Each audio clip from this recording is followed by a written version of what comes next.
భద్రాద్రి కొత్తగూడెం జిల్లా 69 TH school games and federation 2025 మీట్ను ప్రారంభించిన జిల్లా కలెక్టర్. కొత్తగూడెం ప్రకాశం స్టేడియంలో జిల్లా స్పోర్ట్స్ అండ్ గేమ్స్ ఫెడరేషన్ ఆధ్వర్యంలో 69వ జిల్లా స్థాయి school games and sports meet 2025 పోటీలను ప్రారంభించిన జిల్లా కలెక్టర్ జితేష్ వి పాటిల్. జిల్లాలోని 22 మండలాల్లోని పాఠశాలల నుంచి 14 సంవత్సరాలు, 17 సంవత్సరాల బాలికలు, జూనియర్స్ విభాగంలో వాలీబాల్, కబడ్డీ, అథ్లెటిక్స్లో ఎంపికైన క్రీడాకారులను జిల్లా స్థాయి స్పోర్ట్స్ మీట్కు ఎంపిక చేసిన నేపథ్యంలో జిల్లాలో 8 జోన్లుగా విభజించారు. 2 రోజులపాటు స్పోర్ట్స్ అండ్ గేమ్స్ మీట్ జరుగుతుంది. ఈ సందర్భంగా జిల్లా కలెక్టర్ జితేష్ వి పాటిల్ మాట్లాడుతూ క్రీడలను పాఠశాల స్థాయి నుంచి ప్రోత్సహించాలనే ఉద్దేశంతో జిల్లా స్పోర్ట్స్ అండ్ గేమ్స్ ఫెడరేషన్ కృషిని అభినందించారు. జిల్లా స్థాయికి ఎంపికైన క్రీడాకారులు రాష్ట్ర స్థాయి, జాతీయ స్థాయిలోనూ మంచి ప్రతిభ కనబరిచి భద్రాద్రి జిల్లా పేరు ప్రఖ్యాతులను నిలబెట్టాలని ఆకాంక్షించారు.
నా 69th district sports meet SGF తరపున ఇక్కడ ఏర్పాటు చేయడం జరిగింది.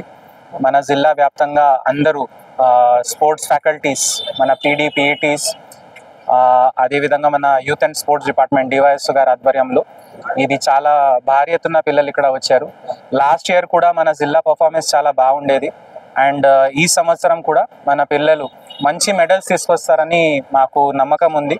వాళ్ళందరికీ మేము ముందుగానే బెస్ట్ విషెస్ చెప్పుకుంటూ మంచి స్పోర్ట్స్మెన్షిప్తో ఆడాలని ఒక ప్రోత్సాహం ఇస్తూ ఇది మొదలు పెట్టాము.